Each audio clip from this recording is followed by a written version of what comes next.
বাংলা ক্লাসে আপনাদের আবারও স্বাগতম জানাই। আমরা বাংলা সিটেট পরীক্ষার যে বাংলা ক্লাস আমরা প্রতিনিয়ত কন্ডাক্ট করতে চলেছি। তো আজকে আপনারা দেখতে পাচ্ছেন আমাদের সম্মুখে রয়েছে একটা প্রিভিয়াস এর কোয়েশ্চন পেপার। তো সেই প্রিভিয়াস এর কোয়েশ্চন আমরা আজকে আপনাদের সম্মুখে সলভ করব। এখানে সম্পূর্ণ প্রিভিয়াস এর কোয়েশ্চনে টোটাল 30টি প্রশ্ন রয়েছে। এখানে প্যাসেজ থাকছে, প্যাসেজ থেকে 15 মার্ক এবং প্যাডাগজি থেকে 15 মার্ক। ঠিক আছে, তো প্যাসেজ প্লাস প্যাডাগজি এই সবগুলি আনসার আজকে কিন্তু আপনারা সলভ আমি আপনাদের করে দেব। এবং যতটুকু দেখতে পাচ্ছেন এখানে একটা দীর্ঘ প্যাসেজ রয়েছে। আমরা সম্পূর্ণ প্যাসেজটা পড়বো না, আমরা সরাসরি চলে যাই এই প্যাসেজের আমরা যে প্রশ্ন উত্তরে। প্রথম প্রশ্ন হচ্ছে আমাদের 121 নম্বর প্রশ্নে কি বলেছে দেখি। গদ্যাংশটির উদ্দেশ্য কি? লোকসাহিত্যের একটি বিশেষ শাখার ভাষাতাত্ত্বিক বিশ্লেষণ, লোক সংস্কৃতির সামগ্রিক গুরুত্ব বর্ণনা, লোক সংস্কৃতির বিভিন্ন শাখার তুলনামূলক আলোচনা, লোকসাহিত্যের একটি বিশেষ শাখার বৈশিষ্ট্য প্রদর্শন। এই চারটা অপশন আমরা দেখলাম। এবার আমরা চলে যাব একটু প্যাসেজে।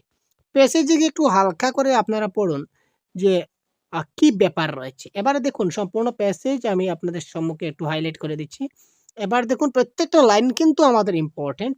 এখানে দেখুন প্যাসেজের সেকেন্ড প্যারাগ্রাফে কি লেখা আছে।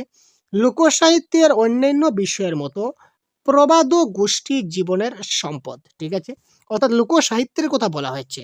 আবার এখানে দেখুন বলেছে যে প্রবাদ লোকসাহিত্যের একটা অংশ বা একটা সম্পদ আমরা বলতে পারি। এখানে বলেছে প্রবাদ সম্পর্কে আলোচনা করতে গিয়ে যেসব বৈশিষ্ট্য বিশেষভাবে লক্ষণীয় সেগুলি। তার মানে লোকসাহিত্যের একটা অংশ হচ্ছে প্রবাদ, আর প্রবাদের বৈশিষ্ট্য এইগুলি। তো আলটিমেটলি লোকসাহিত্যের যে বৈশিষ্ট্য রয়েছে এই বৈশিষ্ট্য সম্বন্ধে এখানে আলোচনা করা হয়েছে। তো এই ধরনের অপশন দেখুন কোথায় রয়েছে।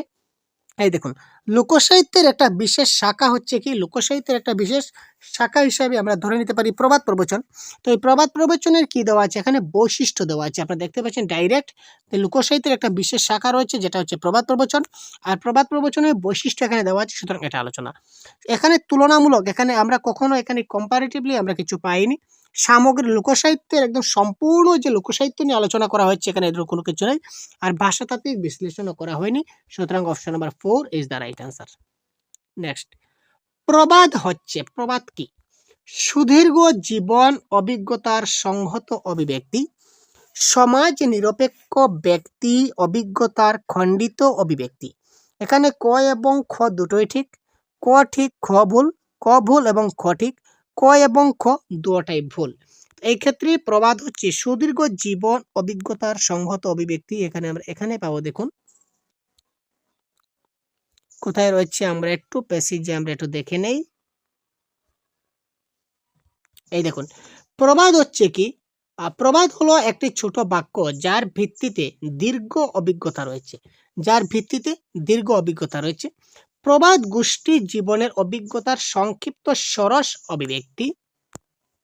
ঠিক আছে, তারপর সমাজে প্রচলিত আচার ব্যবহার এই সবগুলি আমরা এই প্রবাদের মাধ্যমে পাই। ঠিক আছে, তো প্রবাদ হচ্ছে কি, আমরা এইমাত্র পেলাম যে প্রবাদ কি, সুদীর্ঘ জীবন অভিজ্ঞতার একটা অভিব্যক্তি। সুদীর্ঘ জীবন অভিজ্ঞতার, তাই না? এখানে দেখুন আমাদের জীবনের সঙ্গে রিলেটেড কিছু কথা রয়েছে। দেখুন, গোষ্ঠী জীবনের অভিজ্ঞতার একটা অভিব্যক্তি। গোষ্ঠী জীবনের, প্রবাদ হচ্ছে কি গোষ্ঠী জীবনের অভিজ্ঞতার একটা সরস অভিব্যক্তি, বা প্রবাদ হচ্ছে একটা দীর্ঘ অভিজ্ঞতা। তার মানে সুদীর্ঘ অভিজ্ঞতা বলেছে, সুতরাং সুদীর্ঘ জীবন অভিজ্ঞতার সংহত অভিব্যক্তি, এটা হবে কারেক্ট।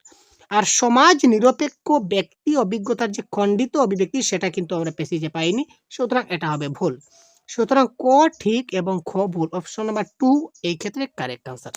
ঠিক আছে, আশা করি আপনারা বুঝতে পারছেন। যদি কোনো সমস্যা থাকে অবশ্যই বলবেন ভাই, আমরা যতটুকু চেষ্টা করব। আপনাদের ক্লাসটা একটু দীর্ঘ ক্লাস হবে, কারণ আমি ঝটপট করবো না, একদম আস্তে আস্তে আপনাদেরকে সবগুলা জিনিস বুঝিয়ে দেওয়ার চেষ্টা করবো, একটু সময় লাগবে ক্লাসে। সুতরাং শেষ পর্যন্ত সাথে থাকুন।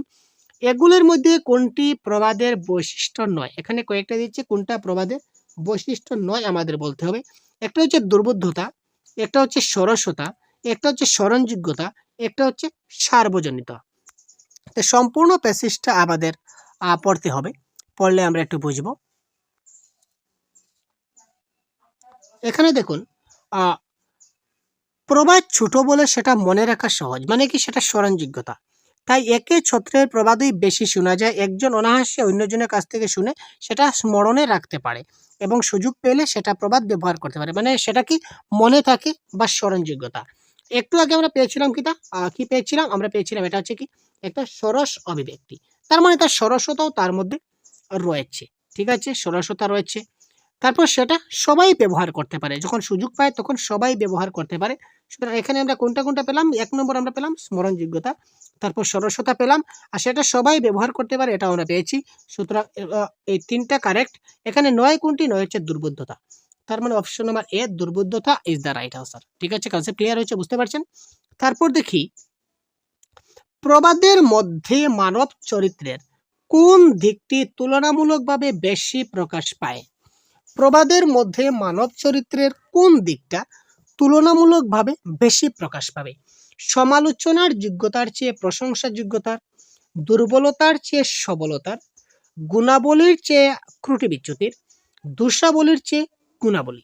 এবারে আমরা প্যাসেজে যাব, প্যাসেজে গিয়ে আমরা একটু স্টাডি করব। আমরা প্রথমে প্রশ্ন পড়ব, তারপর প্যাসেজে যাব।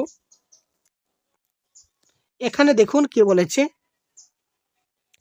সেই হিসাবে মানব চরিত্রের সৎ গুণাবলী যেরকম সমাদর লাভ করেনি, আসলে প্রবাদের মাধ্যমে ত্রুটি বিচ্যুতির যতখানি সমালোচনা করে, আমরা আনসার এখান থেকে স্টার্ট হবে, প্রবাদের মাধ্যমে ত্রুটি বিচ্যুতির যতখানি সমালোচনা করা হয় সে অনুপাতে গুণাবলী প্রশংসা করা হয় না। তার মানে গুণাবলী প্রশংসার থেকে ত্রুটি বিচ্যুতির সমালোচনাটা একটু বেশি করা হয়। এই ক্ষেত্রে এখানে দেখুন গুণাবলীর চেয়ে ত্রুটি বিচ্যুতি হবে কারেক্ট আনসার। গুণাবলীর চেয়ে ত্রুটি বিচ্যুতিটা বেশি প্রকাশ পায় প্রবাদের মধ্যে। সুতরাং 124 নম্বর প্রশ্নের কারেক্ট আনসার হবে কি অপশন নাম্বার 3। তারপর আপনারা দেখুন, প্রবাদসমূহ সংরক্ষণের প্রধান দায়িত্ব বহন করে কারা? প্রবাদসমূহ সংরক্ষণের যে দায়িত্ব সেটা কারা বহন করে? পুরুষ সমাজ, পণ্ডিত সমাজ, ছাত্র সমাজ না মহিলা সমাজ? এখানে কারেক্ট আনসার দেখুন, প্যাসেজ ছাড়া আপনার যদি মনে হয় যে এই প্রশ্নের আনসার পুরুষ সমাজ হতে পারে, তখন কিন্তু আপনি ভুল করবেন, কারণ আপনি জানেন পুরুষ সমাজ, কিন্তু প্যাসেজে যা আছে তা কিন্তু আমাদেরকে দিতে হবে। তো সুতরাং এখানে আমরা প্যাসেজে যাব। প্যাসেজে দেখুন, আরেকটি বিষয়, প্রবাদ যতদূর সম্ভব মেয়েরাই বেশি ব্যবহার করে থাকে, আর শুধু প্রবাদ রচনাই করে না, তারা সেগুলি ধরে রাখার দায়িত্ব পালন করে। তার মানে প্রবাদ কারা ধরে রাখার দায়িত্ব পালন করে? মেয়েরা। কারা? মেয়েরা। তো মেয়েরা বলতে এখানে অপশন কি দিয়েছে, লেডিস বা গার্লস? এখানে অপশন আমরা কি দেখলাম, এখানে দেখুন দেওয়া আছে কি অপশন নাম্বার 4 এ দেখুন তো কি দেওয়া আছে ভাই, মহিলা সমাজ। অর্থাৎ কি প্রবাদ সময়ের সংরক্ষণের দায়িত্ব কাদের হাতে রয়েছে? মহিলা সমাজের হাতে রয়েছে। তারপরে দেখুন 126 নম্বর প্রশ্নে কি বলেছে, উল্লেখিত কোন দুটি শব্দ একই সমাসের দৃষ্টান্ত স্বরূপ? নিচের কোন দুইটা শব্দ একই সমাসের দৃষ্টান্ত? লোকসাহিত্য রীতিনীতি, রীতিনীতি এবং স্বভাব চরিত্র, প্রাণ সম্পদ এবং আচার ব্যবহার, সমাজ মানুষ এবং ত্রুটি বিচ্যুতি। এই ক্ষেত্রে আপনাদের সমাজ সম্বন্ধে কিছুটা ধারণা থাকতে হবে, মানে বাংলা গ্রামারের কনসেপ্ট জানতে হবে। তো আমি এখানে সমাজ নিয়ে পুরো ডিটেলস আলোচনা করব না, সমাসের ক্লাস অলরেডি আমাদের চ্যানেলে প্রোভাইড করে দেওয়া আছে, আপনারা দেখে না থাকলে কাইন্ডলি দেখে নেবেন। একটি কবিতার মাধ্যমে, মাত্র একটি কবিতা, 6 লাইনের ছোট্ট একটি কবিতা, ঠিক আছে, এই কবিতার মাধ্যমে আমি আপনাদের সম্পূর্ণ 6টি সমাস ভালোভাবে ডিটেলস বুঝিয়ে দিয়েছি। বেশি লম্বা ভিডিও নয়, ছোট একটা ক্লাস, সেটা আপনারা দেখে নেবেন। তো এই ক্ষেত্রে কারেক্ট আনসার যেটি হবে রীতিনীতি এবং স্বভাব চরিত্র। কারণ রীতিনীতি মানে রীতি ও নীতি দ্বন্দ্ব সমাস, স্বভাব চরিত্র মানে স্বভাব ও চরিত্র, এটা হচ্ছে স্বভাব চরিত্র। এই দুটাই কিন্তু দ্বন্দ্ব সমাসের উদাহরণ। তো বলেছি এখানে কোন দুইটা একই সমাসের উদাহরণ, সুতরাং এখানে রীতিনীতি এবং স্বভাব চরিত্র এই দুটি দ্বন্দ্ব সমাস অর্থাৎ একই সমাসের উদাহরণ। তারপর দেখুন, হরিগুষ্যের গোয়াল প্রবাদটির অর্থ কি? এই প্রবাদের অর্থ কিন্তু আপনারা প্যাসেজে খুঁজে পাবেন না, অযথা প্যাসেজে খুঁজে আপনারা সময় নষ্ট করবেন না। একথায় শেষ, ব্যাকরণের যেসব প্রশ্ন আপনাদের পরীক্ষায় আসবে সেটা আপনারা প্যাসেজে খুঁজে অযথা সময় নষ্ট করতে যাবেন না। এটা কারেক্ট অ্যান্সার আপনাকে জানতে হবে ব্যাকরণের প্রশ্নগুলি। 127 নম্বরের কারেক্ট আনসার হবে কি অকারণে হই হট্টগোলের জায়গা। অকারণে হই হট্টগোলের জায়গা ইজ দ্য রাইট আনসার। তারপর দেখুন আরেকটা প্যাসেজ দেওয়া আছে, ঠিক আছে, 128 থেকে 135 নম্বরের প্রশ্নগুলো আমরা করব, সেখানে আরেকটা প্যাসেজ দেওয়া আছে। এখানে দেখুন, এখানে আমরা প্রথমে দেখে নিই, উদ্ধৃত গদ্যাংশটি জীবন বিদ্যামূলক, জীবনীমূলক, জীবনাদর্শমূলক না জীবন সমস্যামূলক? এখানে কারেক্ট আনসার কি? এখানে আমরা প্যাসেজটা একটু হালকা করে দেখবেন। রামকৃষ্ণের মতে মানুষের জীবভাব হয়তো তার সৃষ্টি করে ক্ষুদ্র স্বার্থ সৃষ্টির প্রতি আকর্ষণ, বা মনুষ্যত্ব, ঈশ্বরত্ব, জীবভাব, দেবভাব এই দুটি ধারার সমন্বয়ের মাধ্যমে রামকৃষ্ণ দেখেছেন মানবিক গুণ বিকাশের পথে ঈশ্বর আহ, প্রকাশিত হচ্ছেন মানব জীবন। অর্থাৎ কি, এখানে শ্রী রামকৃষ্ণদেবের যে জীবনাদর্শ, এটা কিন্তু এখানে প্রকাশ পেয়েছে। রামকৃষ্ণর জীবনাদর্শের মধ্যে কি ছিল? এখানে দেখুন, তিনি যত মত তত পথ, যা নিঃস্বার্থ কর্মের মধ্যে মানুষের মনে অখণ্ড জীবের মধ্যে জাগরণ ঘটায়, তিনি গ্রহণ করেছেন, শ্রদ্ধা করেছেন। মানে শ্রী রামকৃষ্ণর যেটা জীবন আদর্শ, এটা এখানে আলোচনা করা হয়েছে। সুতরাং এটা হচ্ছে কি, এটা কারেক্ট আনসার হবে জীবন আদর্শমূলক। Option number 3 is the right answer. জীবভাব প্রবল হলে কোন বুধের প্রাবল্য ঘটে? জীবভাব যদি প্রবল হয়ে ওঠে, সবচেয়ে বেশি হয়ে ওঠে, তো এখানে বলেছে যে কোন বুধের প্রাবল্য ঘটে? জীবনের ঐক্যবোধের, অখণ্ড মনুষ্যত্ববোধের, নিঃস্বার্থ জীবনবোধের, না সংকীর্ণ স্বার্থবোধের? তো 129 নম্বর প্রশ্নের কারেক্ট আনসার কোনটি হবে? এটা আমরা একটু প্যাসেজে আমাদেরকে যেতে হবে। প্যাসেজে গেলে আমরা একটু দেখব কোথায় রয়েছে, আমাদেরকে একটু কিন্তু খুঁজতে হবে। আমি তো কিন্তু আপনাদের সঙ্গেই খুঁজছি। এখানে দেখুন, শ্রী রামকৃষ্ণের মতে মানুষের জীবভাব হয়তো তার সৃষ্টির মধ্যে ক্ষুদ্র স্বার্থ সৃষ্টির প্রতি আকর্ষণ। ক্ষুদ্র স্বার্থ সৃষ্টির প্রতি আকর্ষণ মানে সেটাকে ছোট্ট স্বার্থ সিদ্ধি। তো ছোট্ট স্বার্থ সিদ্ধি বলতে এখানে আমরা সংকীর্ণ, সংকীর্ণ মানে ছোট বা একেবারে নাই বলতে বোঝানো হয়। সুতরাং এখানে সংকীর্ণ স্বার্থবোধ, এটা কিন্তু এখানে নিঃস্বার্থ বলা হয়নি, ক্ষুদ্র বলেছে, মানে কিছু হলেও আছে, সুতরাং নিঃস্বার্থ হবে না। অখণ্ড না, জীবনের ঐক্যবদ্ধ হলোই না, সুতরাং সংকীর্ণ স্বার্থবোধের প্রাবল্য ঘটে। এটা হবে কারেক্ট আনসার। তারপর দেখুন কোয়েশ্চন নম্বর 130। শ্রী রামকৃষ্ণর মত বা বিশ্বাস অনুযায়ী যথার্থ মানব ভাবই দেবভাব, যথার্থ মনুষ্যত্বই জীবভাব। 130 নম্বর প্রশ্নের কারেক্ট আনসার কি হবে? যথার্থ মানব ভাবই হচ্ছে কি দেবভাব, আর যথার্থ মনুষ্যত্বই হচ্ছে কি জীবভাব। তো এটা কারেক্ট আনসার কোনটি হবে দেখি।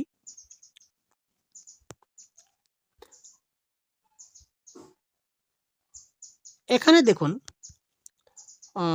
কি বলেছে, কিন্তু তার অন্তরের দেবভাব শ্রী রামকৃষ্ণের দৃষ্টিতে যেটি যথার্থ মানবতার, তা এগিয়ে নিয়ে যেতে বৃহত্তর মানব কল্যাণের পথে নিয়ে যাচ্ছে। ঠিক আছে, অর্থাৎ শ্রী রামকৃষ্ণ বলতে চেয়েছেন যে দেবভাবটা কি করেছে, দেবভাবটা মনুষ্যত্বের বিকাশের সঙ্গে একটা জড়িত আছে মানুষের জীবনে। এটা এটা হচ্ছে মনুষ্যত্ব অর্জনের মধ্য দিয়ে মানুষের অন্তরে ঘটেছে অখণ্ড ঈশ্বরত্বের উপলব্ধি। অর্থাৎ এখানে আমরা বলতে পারি যে যথার্থ মানবভাব যদি হয়, তখন সেখানে ঈশ্বর পাওয়া যায়, অর্থাৎ সেটাই হচ্ছে কি দেবভাব। এটা হবে কারেক্ট আনসার, এটা ভুল। সুতরাং এখানে আমাদের কারেক্ট আনসার কোনটি হবে? 130 অপশন নাম্বার 1।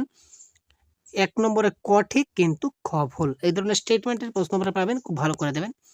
তারপর দেখুন, নিম্নলিখিত বিকল্পগুলির মধ্য থেকে লক্ষ্য এবং উপায়ে এর সঠিক সম্পর্ক শনাক্ত করুন। অদ্বৈত ভাব সেটা এক বিশেষ মত ও পথের প্রতি পক্ষপাত। ঈশ্বরত্ব লাভ করা যায় অনাসক্ত প্রেম এবং কর্ম প্রচেষ্টার মাধ্যমে। অদ্বৈত ভাব লাভ করা যায় বিভিন্নতার প্রতি অনাস্থা দিয়ে। ঈশ্বরত্ব লাভ করা যায় ক্ষুদ্র স্বার্থ চেতনার প্রতি আসক্তি হয়। তো এখানে কোনটি কারেক্ট, কোনটার সঙ্গে কোনটা মিলছে সেটাকে আমাকে বলতে হবে। তো এখানে আমরা একটু প্যাসেজে যাব। প্যাসেজে গিয়ে দেখুন এখানে কি বলেছে। মানুষের মনে অন্তরে দেববা বা ভগবান পাওয়া যায়। ঠিক আছে, শ্রী রামকৃষ্ণ দৃষ্টিতে এটা বলেছেন যে ভগবান বা ঈশ্বরের লাভ লাভ মানুষ লাভ করতে পারে বৃহত্তর মানব কল্যাণের পথে। অনাসক্ত প্রেম এবং কর্ম প্রচেষ্টার মধ্য দিয়ে জাগরিত হয় মানুষ, সমাজ এবং ঈশ্বর ভাবের ঐক্য। অর্থাৎ ঈশ্বর লাভ বা ঈশ্বর ভাবের যেটা ঐক্য, সেটা কিসের মাধ্যমে মানুষে পায়?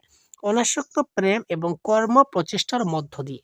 তো এটা কারেক্ট আনসার কোনটা হবে দেখে নিন। এখানে দেখুন, এই দেখুন কি বলেছে, অপশন নাম্বার 2 তে দেওয়া আছে ঈশ্বরত্ব লাভ করা যায় কিসের মাধ্যমে? অনাসক্ত প্রেম এবং কর্ম প্রচেষ্টার মাধ্যমে ঈশ্বরত্ব লাভ করা যায়। সুতরাং এটা হবে এই ক্ষেত্রে কি কারেক্ট আনসার। তারপর দেখুন, শ্রী রামকৃষ্ণের ধর্মবিশ্বাসের মধ্যে কি প্রতিফলিত হয়? সম্ভ্রান্তবাদ, সুবিধাবাদ, স্বাতন্ত্র্যবাদ, না সমন্বয়বাদ?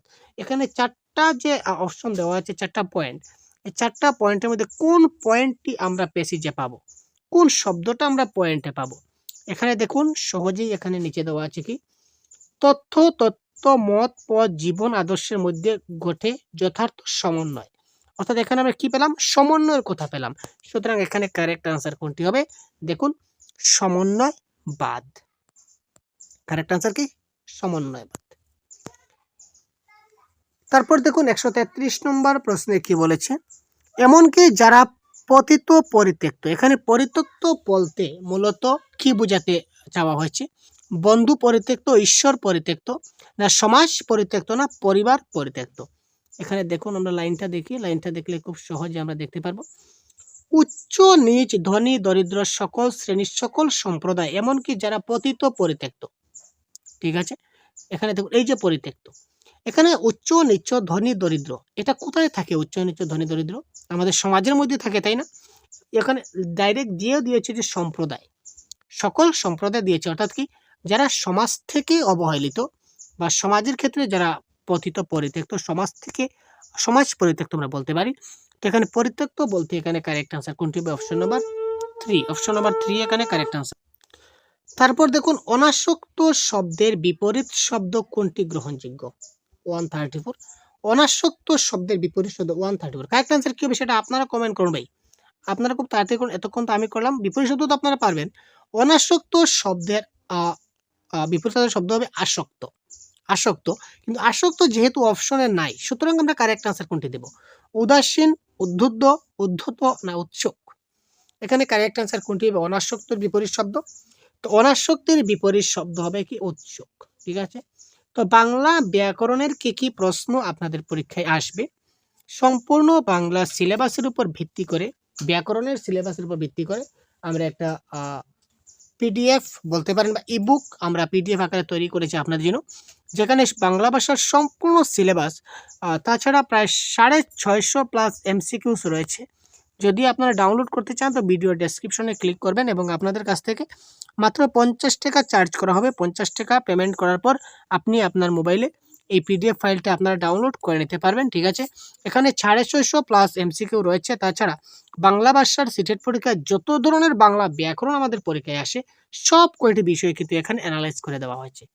তারপর দেখুন নেক্সট প্রশ্ন, সকলেই সেই একই ঈশ্বরকে ডাকছে, বাক্যটির নেস্তর্থক রূপ কোনটি?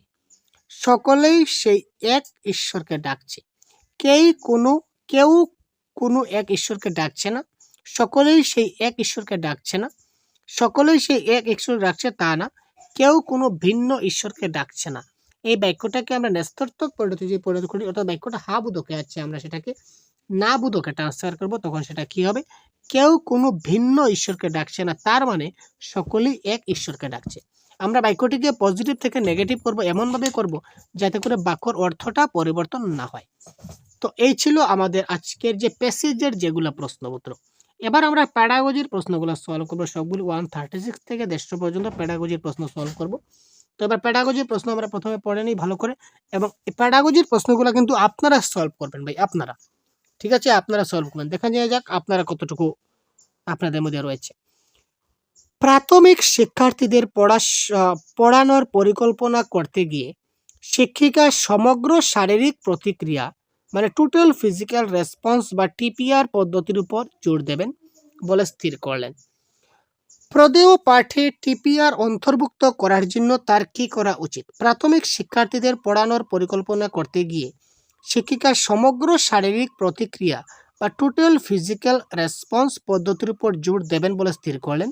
একটা তিনি পড়াবেন, পড়ানোর ক্ষেত্রে তিনি টোটাল ফিজিক্যাল রেসপন্সের উপর তিনি জোর দেবেন। এই ক্ষেত্রে তার কি করা উচিত? অন্য সব কার্যাবলী সরিয়ে রেখে প্রশ্ন জিজ্ঞাসা করা এবং উত্তর দেওয়ার জন্য ছাত্রকে প্রণোদিত করা। ক্লাসে অবশ্যই কিছু পরিমাণে দৈহিক কার্যাবলী যোগ করা। তারপর কি, এমন কিছু কার্যাবলী রাখা যা শিশুদের নিজের নিজের জায়গায় বসে থাকতে এবং জোর বেঁধে পেয়ার ওয়ার্ক অথবা দলবদ্ধভাবে কাজ করতে সাহায্য করে। ক্লাসে অবশ্যই কিছু শ্রবণভিত্তিক কাজ যোগ করা। তো এক্ষেত্রে কারেক্ট আনসার কি হবে, দেখুন এখানে শারীরিক প্রতিক্রিয়া আমাদের থাকতে হবে। তো শারীরিক প্রতিক্রিয়া থাকলে এখানে দেখুন একটাই অপশন আছে, অপশন নাম্বার 2, ক্লাসে অবশ্যই কিছু পরিমাণে দৈহিক কার্যাবলী যোগ করতে হবে। সুতরাং শারীরিক মানে দৈহিক আমরা বুঝতে পারি যে টোটাল ফিজিক্যাল রেসপন্স। তো এখানে যেহেতু একটাই অপশন আছে দৈহিক, আমাদের কনফিউশনের কোনো ব্যাপার নেই, এটাই হবে আমাদের এই ক্ষেত্রে কারেক্ট আনসার 100%। তারপর দেখি, কোনো ভাষা শেখা মানে হচ্ছে সেই ভাষার নিয়মাবলী শেখা। কোনো একটা ভাষা শেখা সেটার মানে হচ্ছে সেই ভাষার নিয়মগুলি আমরা শিখব। কোনো একটা ভাষা শেখা মানে হচ্ছে সেই ভাষার নিয়মগুলি শেখা। তো ব্যাকরণ শিক্ষণের কোন পদ্ধতিটি এই বিশ্বাসের পোষকতা করে? ঠিক আছে, ব্যাকরণ অনুবাদ পদ্ধতি, অবরোহী পদ্ধতি, আরোহী পদ্ধতি না যোগাযোগমূলক পদ্ধতি? কারেক্ট আনসার কোনটি হবে খুব তাড়াতাড়ি কমেন্ট করুন। কোনো ভাষা শেখাই হচ্ছে সেই ভাষার নিয়মাবলী শেখা।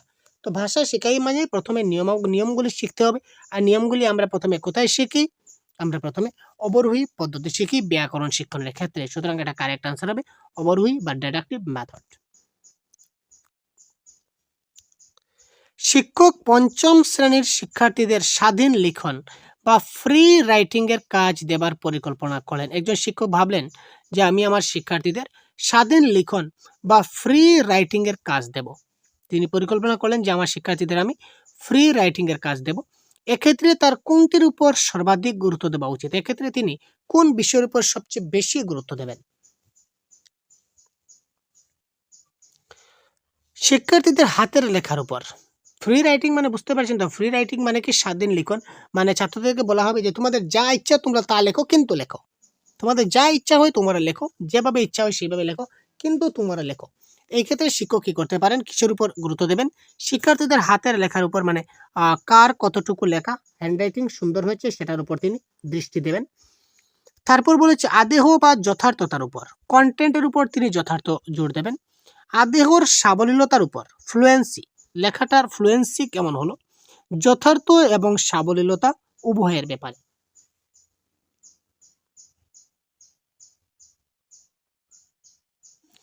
এই ক্ষেত্রে কারেক্ট আনসার আমরা হবে অপশন নাম্বার 3, আদেহের অর্থাৎ সাবলীলতার উপরে সেটা জোর দেওয়া হবে। তারপর দেখুন 139 প্রশ্নে কি বলেছে, টপ ডাউনের অর্থ হচ্ছে সামগ্রিক অর্থবোধের উপস্থাপনা। টপ ডাউন কথার অর্থ হচ্ছে কি সামগ্রিক অর্থবোধের উপস্থাপনা। এবং বটম আপের অর্থ কি? তো এই ক্ষেত্রে বটম আপের অর্থ কি? ছোট ছোট উত্তরমূলক প্রশ্ন জিজ্ঞাসার উপর গুরুত্ব দেওয়া। টপ ডাউন যদি সামগ্রিক অর্থবোধের উপস্থাপনা হয় তাহলে বটম আপ কি? ছোট ছোট উত্তরমূলক প্রশ্ন জিজ্ঞাসা, মানে এমসিকিউ টাইপের কোয়েশ্চনগুলো। এমসিকিউ যদি না বলেন তাহলে 1 মার্কেরও বলতে পারেন। ঠিক আছে, 1 মার্কের প্রশ্ন, ছোট ছোট প্রশ্ন। পাঠ্যবস্তু ও বিমূর্ত ধারণাগুলির উপর গুরুত্ব, এখানে বিমূর্ত ধারণা দিতে হবে। আমরা বটম আপে কখনো মানে বিমূর্ত দেওয়া হয় সেই ধরনের কোনো কথা নয়। প্রি রিডিং এর উপর গুরুত্ব প্রদান, আমরা পড়লামই না, পড়ার আগেই আমরা রিডিং এর সম্বন্ধে গুরুত্ব কি করে দেব, সেটা হলো না। পাঠের অন্তর্গত শব্দ এবং শব্দ গুচ্ছগুলির উপর গুরুত্ব প্রদান। বটম আপ মানে ছোট থেকে বড় যাব। প্রথমে শব্দ, প্রথমে বর্ণ, ঠিক আছে, সবার প্রথমে বর্ণ বুঝতে হবে, তারপর অক্ষর বুঝতে হবে। তারপর আপনারা বলবেন যে বর্ণ এবং অক্ষর তো সেম, কিন্তু বর্ণ এবং অক্ষর কিন্তু আসলে সমান না। আপনারা যদি আমার ছন্দের ক্লাসটি দেখে থাকেন, ছন্দ এবং অলংকার কিন্তু প্রত্যেক পরীক্ষায় আসে। ছন্দ এবং অলংকারের ছন্দের ক্লাসটি যদি দেখেন তাহলে বুঝতে পারবেন বর্ণ এবং অক্ষর কিন্তু এক জিনিস নয়। তো প্রথমে তাদেরকে বর্ণ শিখতে হবে, অত ছোট থেকে বড় আকারে যাবে আর কি। প্রথমে বর্ণ শিখবে, তারপর অক্ষর শিখবে, তারপর শব্দ শিখবে, তারপর শব্দাংশ শিখবে। ঠিক আছে, তারপর কতগুলি শব্দ মিলে একটা বাক্য লিখবে, তারপর কতগুলা বাক্য লিখবে, তখন একটা প্যারাগ্রাফ হয়ে যাবে, তারপর একটা স্টোরি হয়ে যাবে, তারপর একটা বই হয়ে যাবে।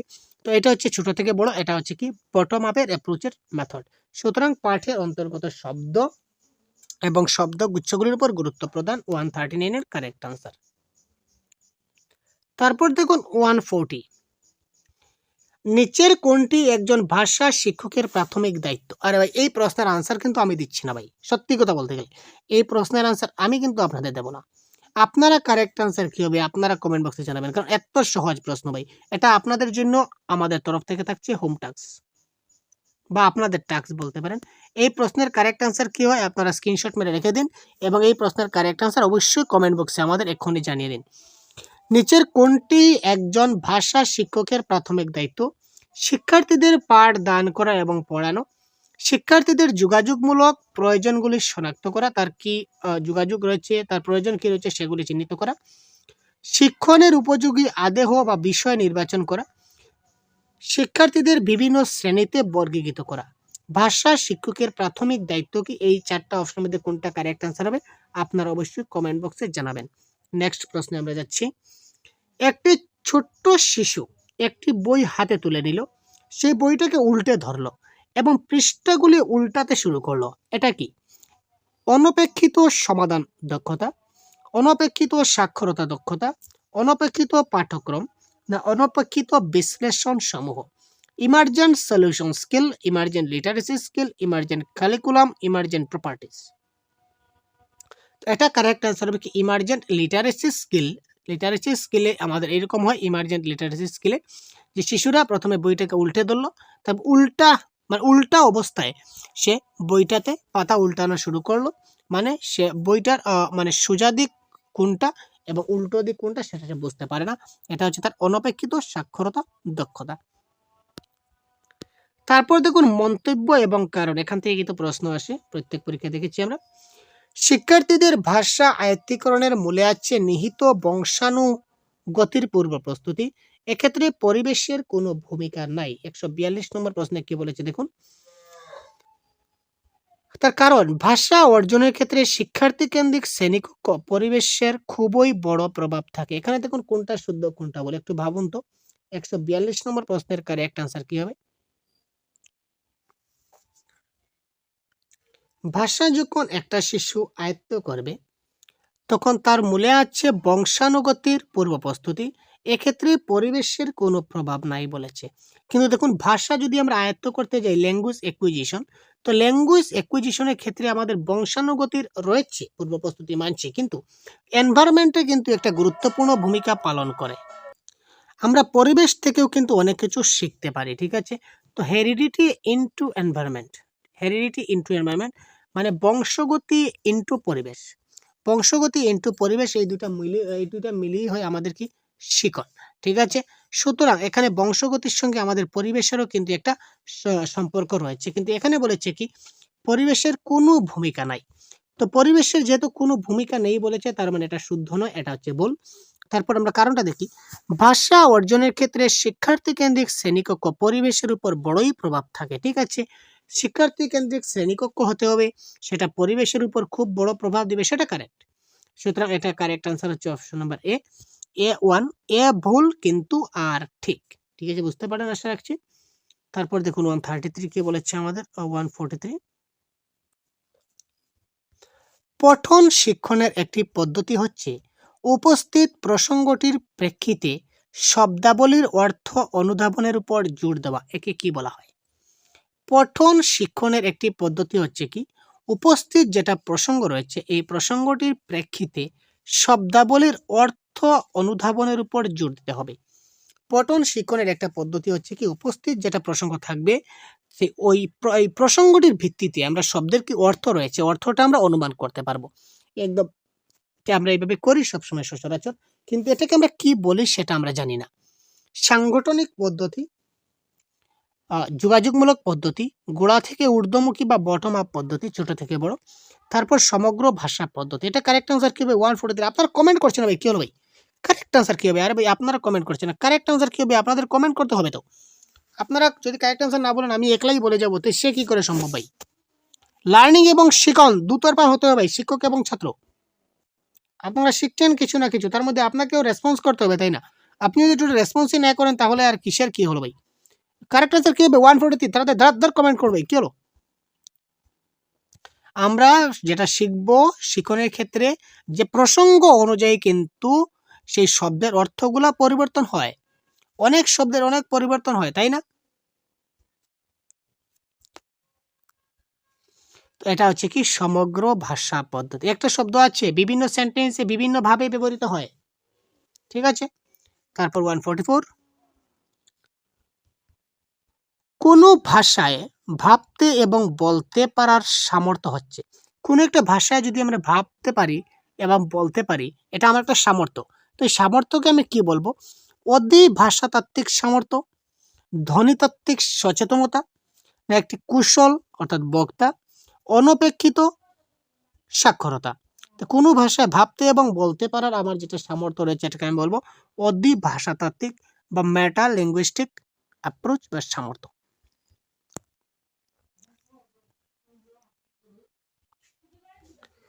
এক মা তার দ্বিতীয় শ্রেণীর শিশুর শিক্ষিকাকে বললেন যে তিনি লক্ষ্য করেছেন তার শিশু সন্তানটি মাঝে মধ্যে এমন সব কথা বলছে যা পরিবারের বড়দের বা অন্য সন্তানদের মুখে শুনেনি।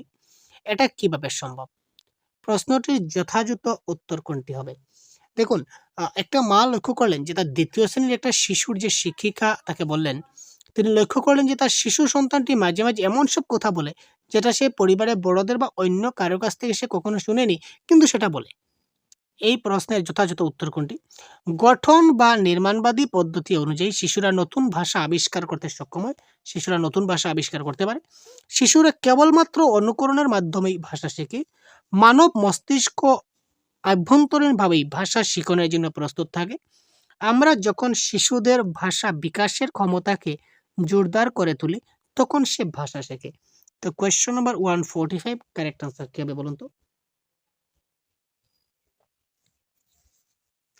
এটা কারেক্ট আনসার হবে মানব মস্তিষ্ক আভ্যন্তরীণভাবেই ভাষা শিখনের জন্য প্রস্তুত থাকে। প্যাডাগজির ভাষায় কেবলমাত্র শব্দটা আবার সবসময় নেগেটিভ। এবং ছোট্ট শিশুরা, একদম ছোট্ট শিশু ভাবুন, সে কি নতুন ভাষা আবিষ্কার করতে পারবে? মোটেই না। ক্যান্সেল গেল। আমরা যখন শিশুর ভাষা বিকাশের ক্ষমতাকে জোরদার করে তুলি তখন সে ভাষা শেখে। তা আমরা যা বলিনি, যা বলবো তা না শিখবে। এখানে বলেছে কিছু বলা হয়নি তবুও শিখেছে। তার মানে আমি কোথায় তাকে জোর দিলাম? ঠিক আছে? সুতরাং এখানে কারেক্ট আনসার হবে মানব মস্তিষ্ক আভ্যন্তরীণভাবেই ভাষা শিখনের জন্য প্রস্তুত থাকে। নেক্সট, প্রারম্ভিক সাক্ষরতাকে সুগম করার অন্যতম কৌশল হচ্ছে একজন প্রাপ্তবয়স্ক এবং একটি শিশু একই বই নিয়ে বসবে। সেখানে প্রাপ্তবয়স্ক শিশুটিকে প্রশ্ন করবে এবং কথা বলার জন্য প্রোৎসাহিত করবে। এরপর ভূমিকা বদল হবে, এবার শিশুটি প্রাপ্তবয়স্ককে প্রশ্ন করবে। এই বিশেষ কৌশলটিকে কি বলা হবে? প্রারম্ভিক সাক্ষরতাকে যদি শুধু সুগম করতে চাই তাহলে এটা কৌশলে বলেছে, কি বলেছে? একজন প্রাপ্তবয়স্ক ব্যক্তি এবং একটি শিশু একই বই নিয়ে বসবে, যেখানে প্রাপ্তবয়স্ক শিশুটাকে প্রশ্ন করবে আর কথা বলার জন্য উৎসাহিত করবে। তারপর ভূমিকাটা পরিবর্তন হবে, শিশুটা প্রশ্ন করবে প্রাপ্তবয়স্ককে। তো এই যে কৌশলটাকে আমরা কি বলবো? গল্পকথন, আদর্শ পাঠ, অংশীদারি পাঠ না সংলাপ ভিত্তিক পাঠ? Story telling, model reading, shared reading না ডায়লগ রিডিং? তো এটা 146 প্রশ্নের কারেক্ট আনসার কি হয়ে যাবে? খুব তাড়াতাড়ি কমেন্ট করুন।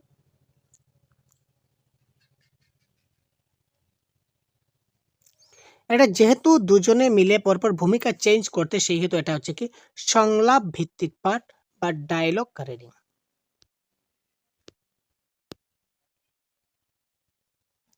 শিক্ষক শিক্ষার্থীর শ্রবণ দক্ষতার বিকাশ ঘটাতে পারেন। একজন শিক্ষক শিক্ষার্থীর শ্রবণ দক্ষতার বিকাশ ঘটাতে পারেন কিভাবে?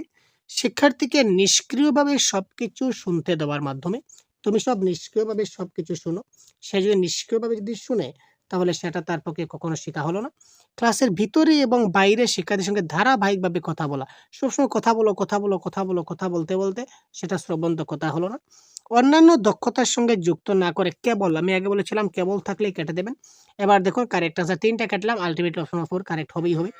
শিক্ষার্থীকে বিভিন্ন সূত্র মানে কি বিভিন্ন বিভিন্ন সোর্সেস থেকে এবং লোকজনদের কথাবার্তা শোনার এবং শ্রবণ ভিত্তিক কার্যাবলীতে নিযুক্ত হওয়ার জন্য সুযোগ সৃষ্টি করতে হবে, তাকে অপরচুনিটি দিতে হবে, সুযোগ দিতে হবে। সুতরাং option number 4 is the right answer. তারপর দেখুন আরেকটা মন্তব্য এবং কারণ আসছে, কি দেওয়া আছে?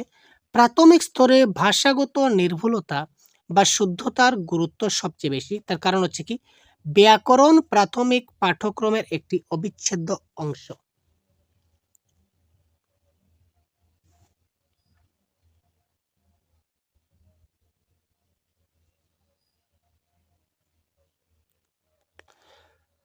প্রাথমিক স্তরে ভাষাগত নির্ভুলতা এবং শুদ্ধতার গুরুত্ব সবচেয়ে বেশি নয়। সেটা প্রাথমিক স্তরে ভাষাগত নির্ভুলতা আমরা কেমন করে করতে পারবো? ভাষাগত ভুলও তো হতে পারে প্রাথমিকভাবে। সুতরাং সেটা হলো না। কারণ সেটাকে বলেছে ব্যাকরণ প্রাথমিক পাঠ্যক্রমের একটা অবিচ্ছেদ্য অংশ। কারণ ব্যাকরণ আমাদের জানতে হবে, সেটা একটা অংশ হিসেবে ধরে নেওয়া হয়। সুতরাং এ ভুল কিন্তু আর ঠিক ইজ দ্য রাইট আনসার। তারপর দেখুন ক্লাসের শেষ পর্যায়ে চলে আসছি।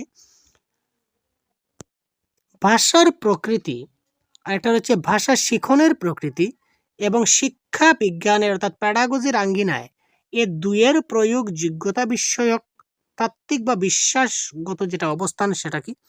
ভাষার প্রকৃতি এবং ভাষা শিক্ষণের প্রকৃতি, ভাষার প্রকৃতি, ভাষা শিক্ষণের প্রকৃতি এবং শিক্ষা বিজ্ঞানের যেটা প্যাডাগজির মধ্যে তারা যে অ্যাপ্লাই যেটা করবে যোগ্যতা যখন প্রমাণ হবে প্রয়োগ যোগ্যতা, সেটাকে অবস্থানটাকে আমরা কি বলবো? 149, সেটা হবে পদ্ধতি বা অ্যাপ্রোচ। অর্থাৎ ভাষা শিখনটা কিভাবে শেখাতে হবে, কোন প্যাডাগজি কোন সিস্টেমে শেখাতে হবে, সেটা আমাদেরকে কে শিখাবে? অ্যাপ্রোচে শিখাবে, ঠিক আছে, বা পদ্ধতি আমাদের শেখাবে। তারপর দেখুন লাস্ট প্রশ্ন, গঠনগত মূল্যায়ন, এটা কেটে দিন। গঠনগত মূল্যায়ন অর্থাৎ ফরমেটিভ এভলিউশন কি? ফরমেটিভ এভলিউশনটা হচ্ছে অপরিবর্তনীয়, যা শিক্ষণ প্রক্রিয়ার মধ্যে ঘটে চলে, ঘটমান উন্নয়ন এবং উৎকর্ষ সম্পাদনের জন্য সম্পর্কিত, পূর্ব নির্দিষ্ট অথবা পাঠ্যক্রমের একটি নির্দিষ্ট পর্যায়ে পালিত দায়িত্ব। তো এটা কারেক্ট আনসার কি হবে? এটা কারেক্ট অ্যান্সার হচ্ছে অপশন নাম্বার 3, সেটা হচ্ছে কি ডেভেলপমেন্ট অ্যান্ড ইমপ্রুভমেন্ট। আমরা সবসময় শিশুদের ডেভেলপমেন্ট করার জন্য এবং ইমপ্রুভমেন্ট করার জন্য, তার উন্নয়ন করার জন্য বা উন্নয়নটা সাধন করার জন্য, সম্পাদন করার জন্য আমরা সবসময় কী করি? গঠনগত মূল্যায়ন বা ফরমেটিভ এভলিউশন আমরা নিয়ে থাকি। তো এই ছিল আজকের ক্লাসের টোটাল 30টি প্রশ্ন। তো এই ধরনের ক্লাস আপনারা পরবর্তী সময় আরও অনেকগুলো পাবেন, সুতরাং আমাদের চ্যানেলটি এখনই সাবস্ক্রাইব করে সাথে থাকুন এবং ভিডিওটি ভালো লাগলে অবশ্যই লাইক একটি অবশ্যই করে দেবেন। তো ধন্যবাদ, ভালো থাকবেন, পরবর্তী ক্লাসে অবশ্যই কথা বলবো, সুতরাং চ্যানেলকে সাবস্ক্রাইব করে সাথে থাকুন, তাহলে পরবর্তী ক্লাসের নোটিফিকেশন আপনার মোবাইলে সবার প্রথমে চলে যাবে। ধন্যবাদ।